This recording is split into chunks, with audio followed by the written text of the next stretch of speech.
that true?" he asked as he crossed his arms. "Did you always have your eye on this house?" Not wanting to make Cheyenne look like a liar, I nodded my head, hoping that he wouldn't take it the wrong way. "It was a bit of a fixer-upper, but I always loved the way it looked," I informed him in a soft voice, trying to make sure that he wasn't going to call me a smart aleck because I had spoken out of turn.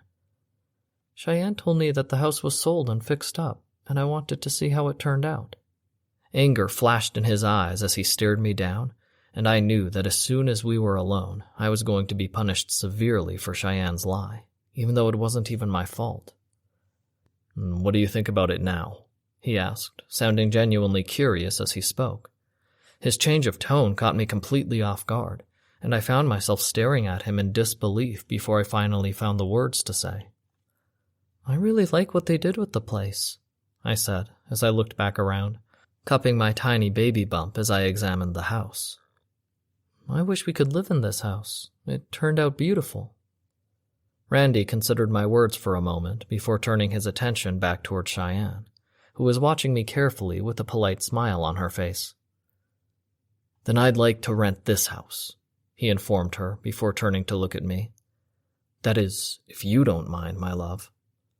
Even though I knew that I was going to be punished later on when Cheyenne was no longer looking, I couldn't contain the excitement in my voice as I spoke. "Of course I don't mind," I reassured him in a joyful tone.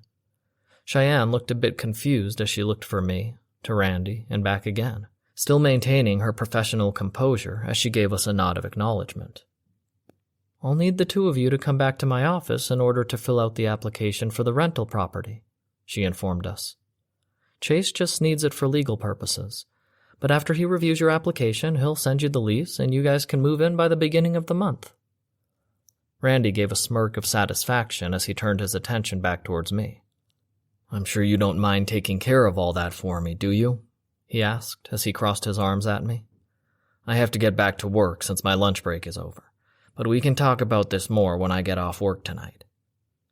Even though his tone was polite, I could already tell that he was still angry about something and knew that I was going to get punished whenever he got home later that night. "Of course," I agreed as I allowed him to hug me. "I'll see you when you get off work tonight." With that, he made his way over to the front door and out to the car.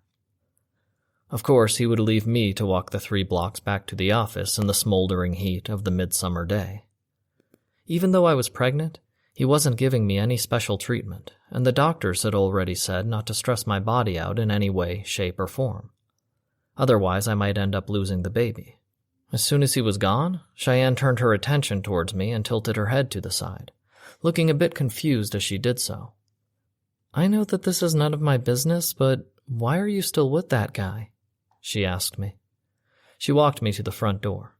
"He just abandoned you at a property that's not even yours." Completely tired of always having to cover for him and make excuses for the way he was treating me, I shrugged my shoulders. "Honestly, I'm just here until I have the baby," I admitted to her. "After that, I plan on running away to the city and leaving him with the alimony check. That man shouldn't be anywhere near his child, regardless of what he says." Seeming to agree with me, she nodded her head towards her car. "Can I at least offer you a ride back to the office?" she said with a gentle smile. "You shouldn't be walking out in the heat like this. It isn't good for the baby."